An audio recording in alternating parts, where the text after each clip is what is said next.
అనంతపురం జిల్లాలో హిందూపురం టీడీపీ పార్టీకి కంచుకోట. తెలుగుదేశం పార్టీ ఆవిర్భవించినప్పటి నుంచి ఇప్పటి వరకు వేరే పార్టీకి ఇక్కడ చోటు లేదు.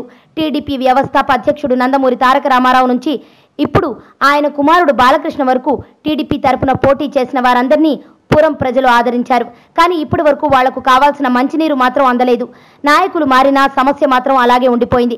అసలే కరువు కోరల్లో చిక్కుకున్న ప్రాంతం కావడంతో లక్షల రూపాయలు వెచ్చించి వేయించిన బోర్లు కూడా ఎండిపోవడంతో ప్రజల్లో ఆందోళన, ఆగ్రహం పుట్టుకొచ్చాయి. అగ్నికి ఆజ్యం తోడైనట్టు నియోజకవర్గ ప్రజలకు ప్రతిపక్షాలు మద్దతు పలికాయి.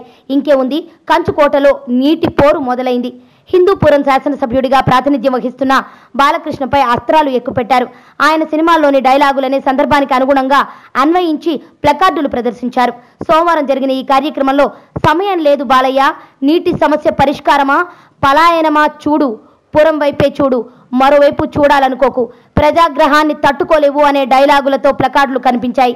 అయినా బాలకృష్ణ స్పందించకపోవడంతో బుధవారం ఏకంగా దున్నపోతులపై బాలయ్య పేరు రాయించి వాటితో ర్యాలీ చేయించడానికి సిద్ధమయ్యారు.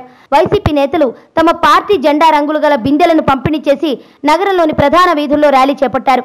కావాలి కావాలి, మంచినీళ్లు కావాలి అనే నినాదాలతో ర్యాలీని హోరెత్తించారు. ఈ నేపథ్యంలో బాలకృష్ణ వేగంగా స్పందించి గొళ్లపల్లి రిజర్వాయర్ నుంచి హిందూపురానికి నీళ్లు రప్పించే పనులను యుద్ధ ప్రాతిపదికన మొదలు పెట్టకపోతే వచ్చే ఎన్నికల్లో పార్టీకి కష్టాలు తప్పవని స్థానిక టీడీపీ నేతలు వాపోతున్నారు. అలాగే 2019లో ఖచ్చితంగా వైసీపీ గెలుస్తుందని సమాచారం.